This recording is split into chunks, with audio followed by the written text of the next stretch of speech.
Ayan, nagata na naman tayo ngayon ng tilapia. Nilagyan natin siya ng kamyas. Bali, pinaksiw ko muna siya, guys. Pinaksiw ko muna siya. Tapos, nung wala na, tuyo na siya, nilagyan ko na siya ng gata. Ayan. Ayan ang ano namin ngayon. Pang-ulam. Maraming kamyas. Instead na kamatis, kamyas ang inilagay ko po para masarap. Angat-angatin natin kasi parang ang feeling ko na nangamoy siya. Parang medyo na sobrahan naman ako ng patuyo. Angatin ko yung ilalim. Ayan.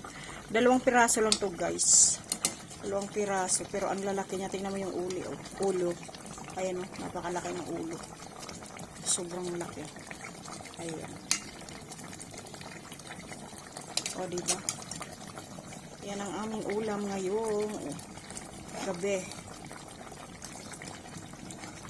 Tikman na nga natin kung anong lasa nito. Mukhang mapaparami na naman ang ating kanin nito.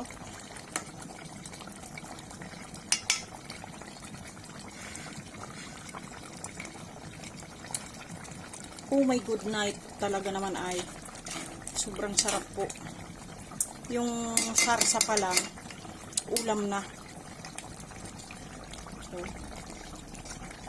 hugas na hugas po yan. Ako pa naman pag naguhugas ako ng isda, talagang kinakaskas ko yan. Pati yung mga ilalim, yung mga dugo-dugo dun, kinakaskas ko po yan. Kaya wala ka talagang matitikmang langsa. Ayoko nang ganun. Wala kang matitikman na lansa dyan. O kaya napakalinis nito. Talagang luto ko na to.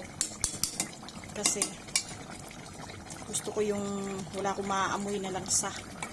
Ayan.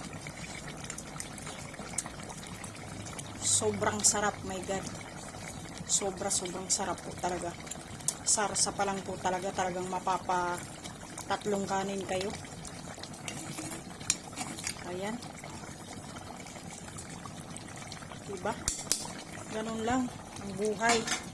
Simpleng buhay, masaya na. Simpleng ulam, masaya na. Ayan po. Ayan lang po. Maraming salamat. Ang ulam po natin ngayon ay tilapyang gata na may kamyas. Ayan. Salamat po sa panonood natin. Ayan.